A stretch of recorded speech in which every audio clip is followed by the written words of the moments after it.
Jala Bangku. Misi membangun timnas Indonesia memiliki 2x11 pemain yang memiliki kekuatan merata masih terus diusahakan. Terbaru Kevin Dix masih diusahakan bisa membela Scott Garuda. Alasan ini cukup masuk akal karena sang pemain masih belum mendapatkan panggilan dari timnas Belanda. Selain itu, dia memiliki darah keturunan Indonesia lewat ibunya yang berdarah Maluku. Kemudian bertarung di putaran ketiga kualifikasi Piala Dunia 2026 zona Asia, tentu Scott Garuda perlu menurunkan tim terbaiknya. Membi bisa bermain di ajang tertinggi sepak bola tentunya jadi motivasi semua pemain yang berjuang di lapangan. Sosok yang sempat terlibat langsung terkait naturalisasi pemain timnas Indonesia yakni Hassani Abdul Ghani sempat memberikan keterangan terkait Kevin Dix. Menurutnya, pemain FC Copenhagen tersebut merupakan incaran utama Sinteyong. Tentunya ini membuat PSSI akan memprioritaskan kehadiran pemain tersebut. Bersama Kevin Dix ada Emil Audero Mulyadi yang diproyeksikan membela timnas Indonesia. Keterangan ini disampaikan pada bulan Desember 2023 yang lalu. Timnas Indonesia atau Sinteyong sangat ingin Emil Audero atau Kevin Dix membela timnas, kata Hassani Abdul Ghani, sumber kanal YouTube Hassani's Corner. Menariknya, pendekatan untuk menghadirkan Kevin Dix ke timnas cukuplah serius. Bahkan ada tim khusus yang diterjunkan langsung untuk melakukan komunikasi dengan sang pemain. Hal ini menjadi sinyal bahwa Scott Garuda saat ini masih terus memperkuat tim dan juga berusaha untuk menghadirkan pemain terbaik. Sementara itu, meskipun Emil Audero masih belum memberikan sinyal yang positif, saat ini Martin Paes tinggal selangkah lagi membela Indonesia.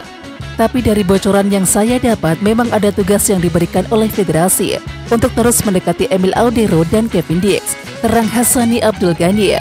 Ya, pemain yang berusia 27 tahun tersebut memang sedang dalam sorotan dari netizen. Pasalnya, Kevin Dix beberapa kali memberikan kode terkait Indonesia.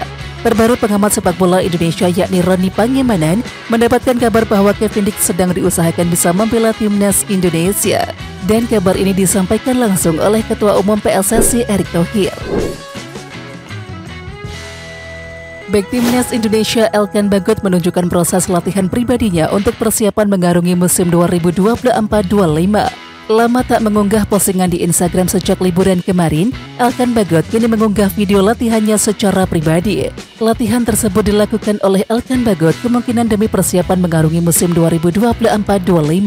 Elkan bermain bersama pemain Ipswich Town lainnya yakni Fraser Alexander, dan cuplikan video tersebut bisa dilihat di akun @footballttv. Memulai pekan dengan ledakan, tulisnya. Sesi standar tinggi dengan dua pemain Ipswich Town, Elkan Bagot dan Fraser Alexander. Ya, seperti yang diketahui pada musim 2024-2025 Ipswich Town akan berlaga di Premier League. Namun nasib Elkan Bagot belum jelas apakah bakal masuk skuad utama The Tractor Boys. Pada musim lalu saja Elkan Bagot dipinjamkan ke klub berbeda dan ia bermain untuk klub League One atau kasta ketiga. Bursa transfer Liga Inggris resmi dibuka pada Jumat 14 Juni 2024 yang lalu. Dan nama Elkan Bagot menjadi salah satu yang diprediksi bakal dicoret oleh Ipswich Town. Media setempat East Anglian Daily Times memprediksi Bagot bakal hengkang ke klub lain untuk musim 2024-25. Hal ini dikarenakan Bagot hanya menyisakan 1 tahun kontrak di Ipswich Town. Dan inilah waktu yang tepat bagi Ipswich Town untuk menjual Bagot dengan harga terbaik. Atau skenario lebih baiknya, Elkan Bagot akan dipinjamkan lagi ke klub lain. Sama halnya seperti dalam 2 tahun terakhir. Lulusan Akademi Elkan Bagot, Corey Endaba, dan Idris El Mizaoni berada dalam tahun terakhir kontrak. Saya dapat melihat Bagot akan dipinjamkan lagi, tulis East Anglian Daily Times. Selain itu, andai Elkan Bagot tidak hengkang ke klub lain, ia hanya akan jadi bek tengah pilihan kelima di Ipswich Town. Bek tengah utama Ipswich Town saat ini adalah Luca Wolfenden. Kemudian ada Cameron Burgess, Axel Tuanzebe, dan juga George Edmondson. Masih banyak waktu untuk Elkan Bagot menentukan nasibnya pada bursa transfer musim panas yang dibuka sangat panjang hingga 2 September 2024 mendatang.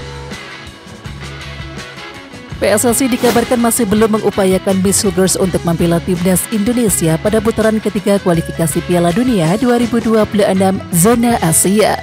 Kabar itu disampaikan langsung oleh pengamat sepak bola Indonesia Roni Pangemanan. Roni Pangemanan atau Bung Ropan mendapatkan informasi itu secara langsung dari Ketua Umum PSSI Erick Thohir. Kata Roni Pangemanan, Erick Thohir mengatakan bahwa saat ini hanya 2 pemain keturunan saja yang sedang diupayakan oleh PSSI. Kedua pemain itu adalah Kevin Dix dan juga Oleh Rummenigge. PSSI sedang bekerja agar kedua pemain itu bisa segera membela timnas Indonesia pada putaran ketiga kualifikasi Piala Dunia 2026 zona Asia. Sedangkan untuk Miss Hilgers belum ada kabar yang terbaru. Sebelumnya Miss Hilgers masuk ke dalam radar pelatih timnas Indonesia Sinteyong dan PSSI sempat mengupayakan agar Miss Hilgers bisa membela timnas Indonesia. Namun saat itu Miss Hilgers belum bisa memberikan jawaban, sebab pemain yang berposisi sebagai bek itu masih berharap dipanggil ke timnas Belanda. Dan Miss Hilgers pernah dipanggil ke timnas U21 Belanda, namun saat ini mungkin ia sudah terlupakan. Ada teman yang menanyakan bagaimana dengan Miss Hilgers. Jawabannya belum, kata Bung Ropan dalam akun YouTube-nya yakni Bung Ropan. Karena sampai saat ini baru 2 nama itu yang saya tanyakan dan sedang diusahakan ke depannya oleh PSSI. Putaran ketiga kualifikasi Piala Dunia 2026 zona Asia akan digelar pada September 2024 yang akan datang. Sampai saat ini belum diketahui siapa lawan timnas Indonesia pada babak tersebut. AFC baru akan melakukan drawing pembagian grup yang akan digelar di Kuala Lumpur, Malaysia pada tanggal 27 Juni 2024. PSSI dikabarkan sedang mengupayakan agar Cavendish dan juga Oleh Romeni bisa membela timnas Indonesia pada putaran ketiga kualifikasi Piala Dunia 2026 zona Asia. Sementara itu selain Cavendish dan juga Oleh Romeni, ternyata ada 2 nama lainnya yang juga sedang dalam pantauan PSSI. Dan lagi-lagi kabar ini disampaikan oleh pengamat sepak bola Indonesia yakni Roni Pangemanan. Sebenarnya masih ada satu lagi yakni Martin Paes, kiper FC Dallas yang telah resmi menjadi warga negara Indonesia tersebut saat ini sedang dalam tahap perpindahan federasi dari Belanda ke Indonesia. Diyakini proses perpindahan federasi itu bisa selesai sebelum timnas Indonesia tampil pada putaran ketiga kualifikasi Piala Dunia 2026 zona Asia, yakni yang digelar September mendatang. Mungkin ada nama-nama lain selain Cavendish dan Oleh Romeni. Ya bisa dibilang ada 3-4 pemain lagi, kata Roni Pangemanan.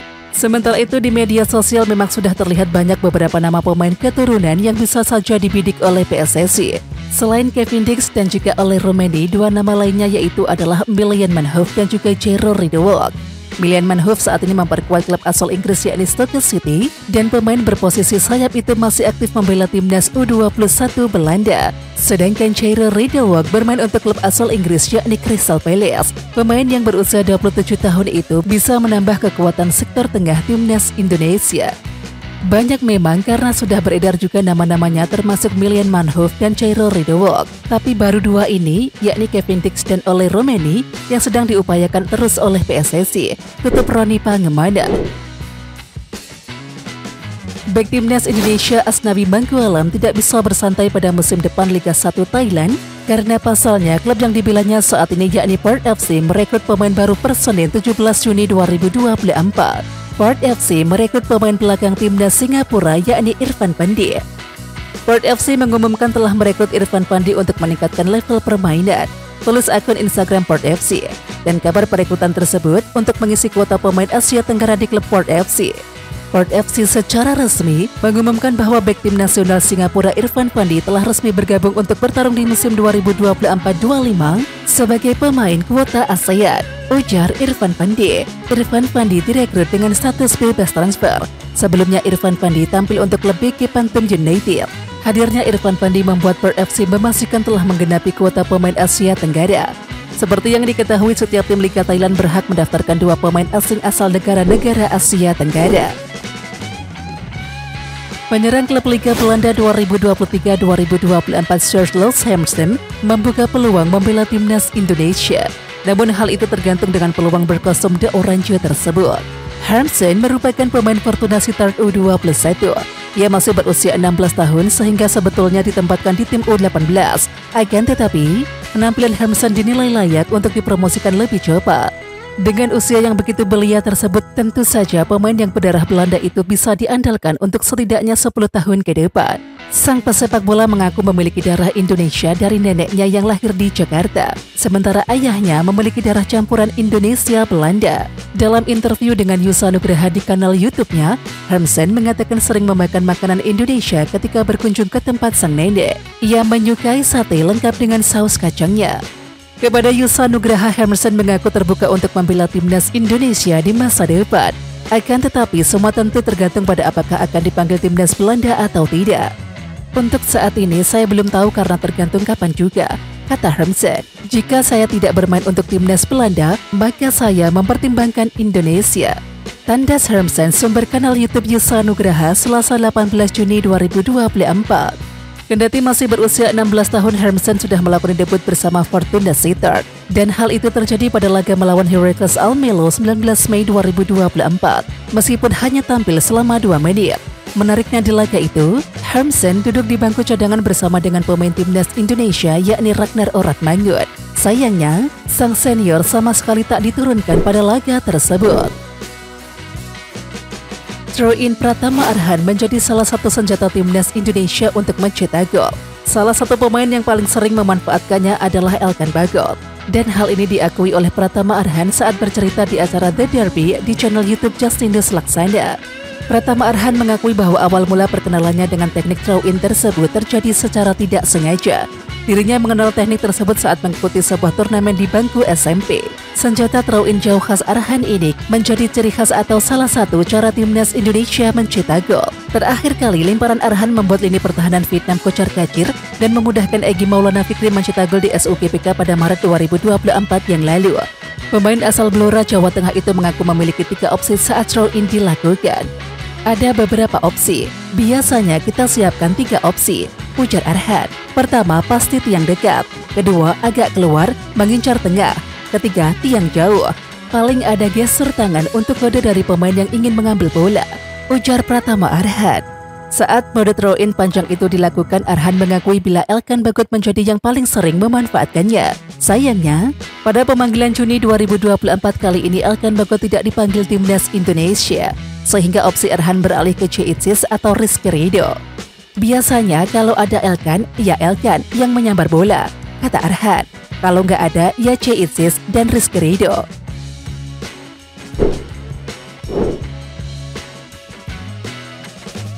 Pelatih timnas Indonesia Sintayong tampaknya harus berpikir ulang untuk mencoret nama Elkan Bagot. Pelatih asal Korea Selatan itu harus mau memberikan satu lagi kesempatan untuk Elkan Bagot membuktikan diri setidaknya untuk di laga perdana babak ketiga kualifikasi Piala Dunia 2026 zona Asia. Sebab di laga itu timnas Indonesia dipastikan akan kehilangan 2 pilar utamanya di lini pertahanan, yakni Jordi Amat dan juga Justin Hubner karena akumulasi kartu. Jordi Amat terkena kartu merah langsung saat laga menghadapi Irak yang membuatnya harus absen sebanyak 2 laga. Serupa dengan Jordi Amat, Justin Hubner juga harus absen di laga pertama babak ketiga karena akumulasi kartu. Dengan absennya 2 pemain tersebut, maka bek tengah andalan timnas Indonesia saat ini hanya menyisakan Ceitsis dan juga Rizky Ridho. Di bangku cadangan masih ada 1 nama yakni Muhammad Ferrari. Namun agaknya belum waktunya pemain muda tersebut diberikan kepercayaan untuk menghadapi laga besar menghadapi tim-tim kuat di Asia. Dibandingkan dengan Ferrari, tentu saja Elkan Bagot jauh lebih baik untuk dijadikan pilihan utama. Selain Ferrari, masih ada nama seperti Sandy Walsh, Calvin Verdong dan juga Nathan Chuaon yang sebenarnya dapat dimainkan sebagai seorang bek tengah. Akan tetapi nama-nama tersebut jauh lebih optimal ketika bermain di posisi yang biasa mereka mainkan. Kemudian untuk Nathan Chuaon, sang pemain nampaknya sudah nyaman untuk bermain di posisi gelandang bertahan dalam skema permainan Sintayong. Berduet dengan Tom Haye, sang pemain dapat membuat timnas Indonesia lebih menguasai lini tengah. Oleh karena itu, dibandingkan harus merubah konsep permainan yang sudah dibangun sejak awal, alangkah lebih baiknya jika Sintayong memanggil kembali Elkan Bagot untuk menempati posisi bek tengah yang akan ditinggalkan oleh Justin Hubner dan juga Jordi Amat karena akumulasi kartu. 4 pemain timnas Indonesia ini tak akan terdepak meskipun ada pemain tambahan. Salah satunya adalah pemain yang punya bandrol tertinggi di skuad Garuda, yakni mencapai 52 miliar rupiah. Sebagaimana diketahui, PSSI masih terus bergerilya untuk mencari pemain keturunan lain untuk dinaturalisasi guna membuat timnas Indonesia makin tangguh. Beberapa nama pun sudah ramai dikaitkan ke skuad Garuda saat ini, seperti Oleh Romeni, Misul Gers, hingga Jairo Ridwan. Kemudian jika nama-nama itu benar dinaturalisasi, beberapa penggawa yang ada saat ini disinyalir akan tergeser perannya oleh Sintayong. Tetapi ada juga pemain yang diprediksi tak akan terdepak dari timnas Indonesia meski ada pemain tambahan. Dan pemain itu yang pertama adalah Ceitsis. Bek Venezia ini memang terus bekerja apik. Dia menjadi tembok kukuh di lini pertahanan timnas Indonesia. Hadirnya Ceitsis pun terbukti bisa membuat gawang timnas Indonesia tak kebobolan. Kemudian yang kedua ada Calvin Verdong. Calvin Verdong resmi dinaturalisasi pada Selasa 4 Juni 2024 yang lalu. Dia pun telah debut bersama timnas Indonesia saat melawan Filipina di SOGPK pada tanggal 11 Juni 2024. Dengan kualitas yang dimiliki, dia diyakini tak akan tergantikan di skuad Garuda. Kemudian yang ketiga ada Ragnar Oratmangun. Ya, Ragnar Oratmangun juga diyakini tak akan tergantikan di timnas Indonesia meskipun ada pemain tambahan. Ya, alasannya karena Sintayong sendiri masih kekurangan striker moncer di timnas Indonesia. Bahkan kini Sintayong masih mencari striker keturunan yang bisa dinaturalisasi. Kemudian yang terakhir ada Tom Haye. Pemain yang satu ini membuktikan bahwa harga pasar yang mahal memang pantas diberikan untuknya. Sebab Tom Haye terus membuktikan dirinya adalah pemain hebat. Diketahui Tom Haye dibanderol dengan harga 52 miliar rupiah. Dan ini menjadikan gelandang berusia 29 tahun tersebut sebagai pemain termahal di skuad Garuda. Berkorelasi dengan harga mahal itu, Tom Haye pun terus tampil menjanjikan. Oke Timnas Lovers, siapa kita? Kita Indonesia. Ayo kita dukung terus sepak bola tanah air Indonesia. Jangan lupa dukung terus Garuda Raya Channel dengan subscribe, like, dan komen karena saran dan kritik kalian sangat bermanfaat untuk perkembangan channel ini. Tungguin video selanjutnya dari Garuda Raya Channel. Salam olahraga.